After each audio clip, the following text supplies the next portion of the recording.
The Thin Blue Line Flag of Tyranny shirt is finally available. The link to purchase is in the description, so head over there and order today. This design is available on all different styles of shirts and hoodies. Hey everybody, it's James Freeman. This is part 2 of the 6-year-old story shared by Cop Block on Jeffrey Weinhaus. The reason I'm sharing it is because as of today, December 21st, 2019, Jeff Weinhaus still sits in prison.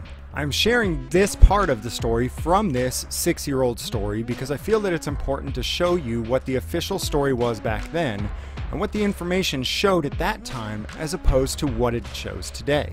In the video to follow this one, you will hear eyewitness testimony that greatly differs from the testimony of the police. You will also see information that was just released in October of 2019 that shows that the Missouri Highway Patrol knew that Sergeant Folsom, the sergeant that shot Jeffrey Weinhaus, was suffering from mental illness and was deemed by doctors to be a potential danger to society. If at any time during this story you feel that injustice has been done and is continuing to be done here, please contact Governor Parsons' office at 573-751-3222. Please be respectful when you contact him and ask that Governor Parson please pardon Jeff Weinhaus. This episode of Cop Block is brought to you by Freekeen.com. Weinhaus's motion for a new judge to get away from David L. Hoven was granted. The new man in the black robe, acclaimed neutral arbitrator of justice, who nevertheless subsists on wealth others create, was Gail D. Wood. There was a bond reduction hearing, but Parks wasn't there, so Wood continued the hearing. The bond reduction hearing was held. Parks was there this time, as were 13 individuals wearing Missouri State Highway Patrol outfits, and 4 of their friends in plain clothes. Judy Weinhaus testified, stating that since he was caged, he'd missed medical care and therapies that were necessary to his recovery. Wood eventually denied the motion that Weinhaus had put forward to reduce his bond. Weinhaus was told that his 3-day trial would begin on April 30th. Weinhaus was heard on a motion he'd submitted to allow for surety bond. Weinhaus argued that he shouldn't have to pay such a big ransom to get out of a cage, which was set at $50,000, cash only. Weinhaus knew that, were he not caged, he could better prepare for his legal land venture.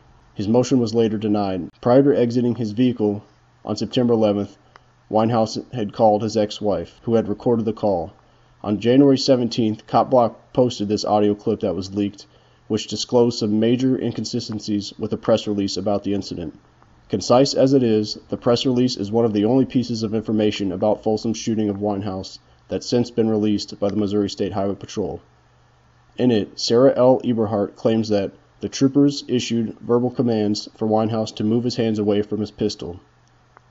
Let's listen to the audio clip. Do you hear any verbal commands given to Weinhaus ordering him to move his hands away from his pistol? This is Jeffrey's encounter with the Missouri Highway Patrol to get his computers back.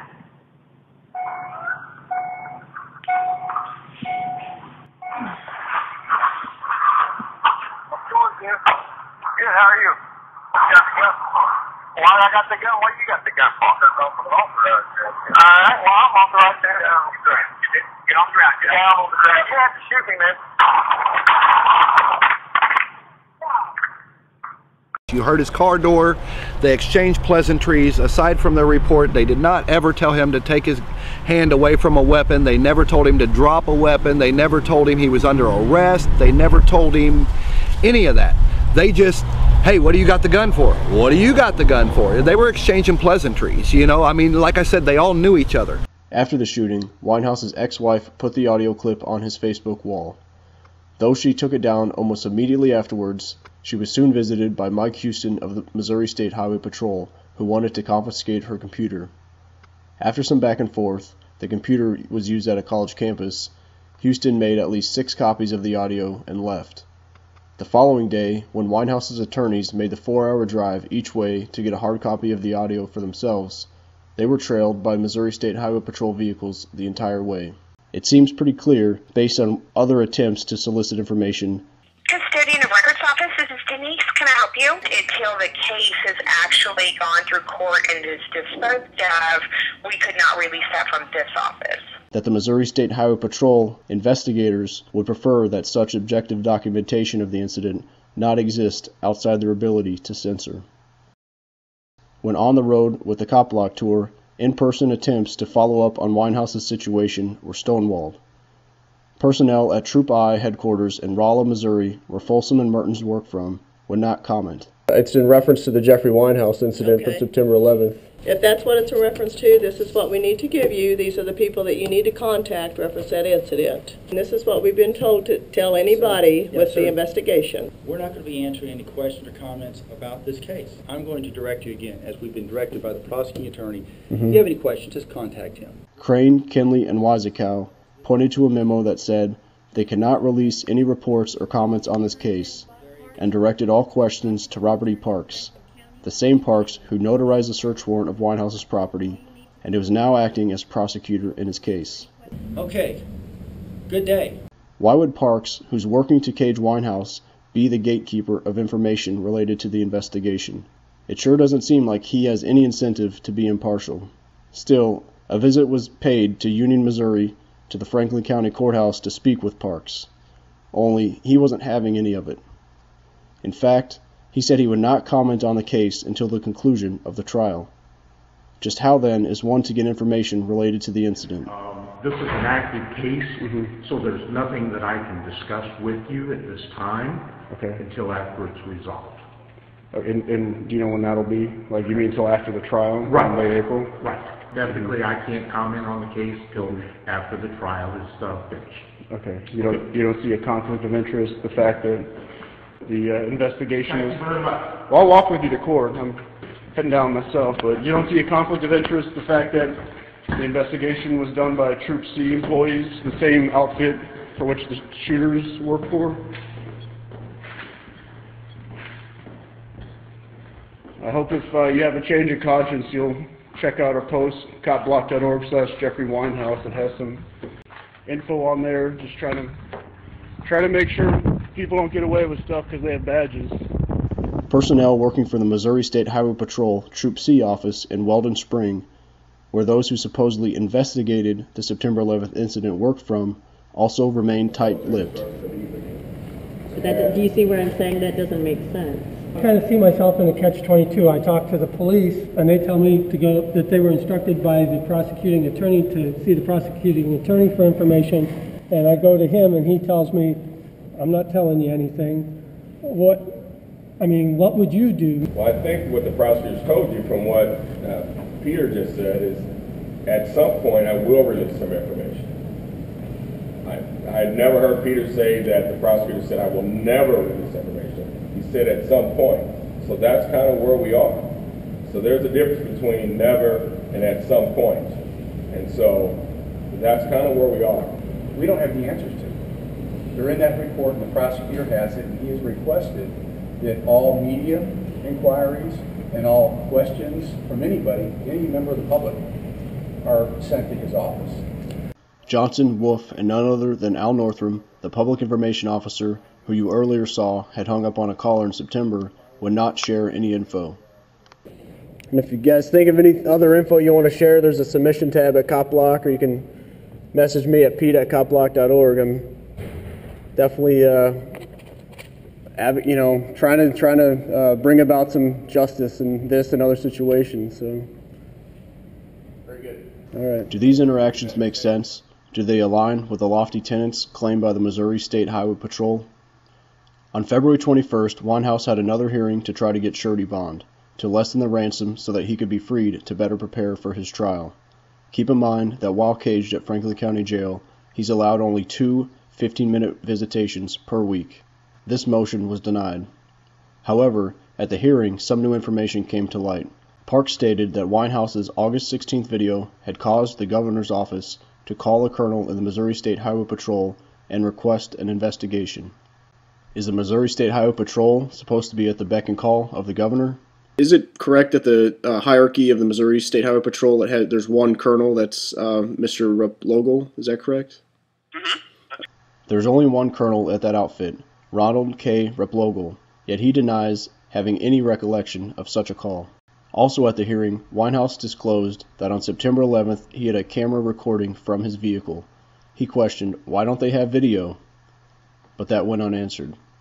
In addition to that camera and the cell phone he had used to call his ex, which was in his pocket, The police took from his person his spy watch, a .22 caliber revolver, his wedding ring, his glasses, and a second cell phone.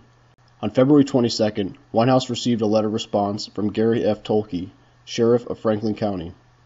It objectively communicated that Folsom had failed from the very beginning to follow the rules that he purports to enforce. According to Missouri's statute, Chapter 43.2, the members of the Highway Patrol may request that the prosecuting or circuit attorney apply for, and members of the Highway Patrol may serve, search warrants anywhere within the state of Missouri, provided the sheriff of the county in which the warrant is to be served or his designee shall be notified. Based on my reading of this Missouri statute 43.2, it says that it's mandated that the sheriff of the county be notified of that sort of action. And was that done on August 22nd? No. Okay. No, it wasn't. There is a statute that requires that, and we were notified before the warrant was issued. Some claim that Weinhaus's investigations showed corruption all the way up to the governor's office. Jeff's my friend, man. He needs our support. He's being railroaded, run over. They're not following any laws. They're going to try to persecute this guy, and they tried to assassinate him. And like I said, it has to do with his computers and cameras, because this man had dirt all the way up to the governor's office. Others believe that Weinhaus's situation just demonstrates the flaws inherent in the so-called justice system, with actors circling their wagons to protect their own. Whichever is true, it's clear to me that Weinhaus has thus far not been afforded transparency. Instead of waiting and hoping that justice will finally emerge in trial, be proactive. Transparency is a powerful disinfectant. Anything you can do to help advance that desired end is much appreciated. Some ideas include: get attention on a situation, share this video or the meta post, copblock.org/Jeffrey Weinhaus, or create some content of your own. Make calls. The court of public opinion is powerful. Take a few minutes to call Weinhaus's captors to ask questions and share your thoughts. Write to Jeff. His address is listed in the video description. Donate so that Weinhaus can make calls to a support network, get stationery supplies, and maybe even eat a little better. And if you're a lawyer in Missouri or have knowledge of the legal land variation in that area, Weinhaus would love to hear from you. The more effective we are in stopping a wrong in progress, the less likely such damage control will be needed in the future. Visit copblock.org/Jeffrey Weinhaus for complete background. If you have more information related to this incident, please do let me know at pete@copblock.org. There's no justice. It's just us. And that's been Jeffrey's slogan for 16 years. There's no justice. There's just us.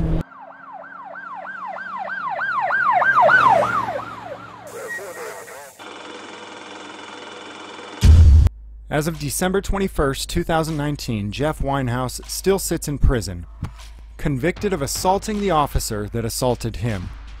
If you believe that injustice has been done in this case, and/or is continuing to be done, please contact Governor Parson at 573-751-3222 and ask him to pardon Jeffrey Weinhaus. In Part 3, you will hear the eyewitness testimony that differs from the testimony and reports of the police, but matches the audio and video recordings that the police didn't know existed at the time they made their false reports.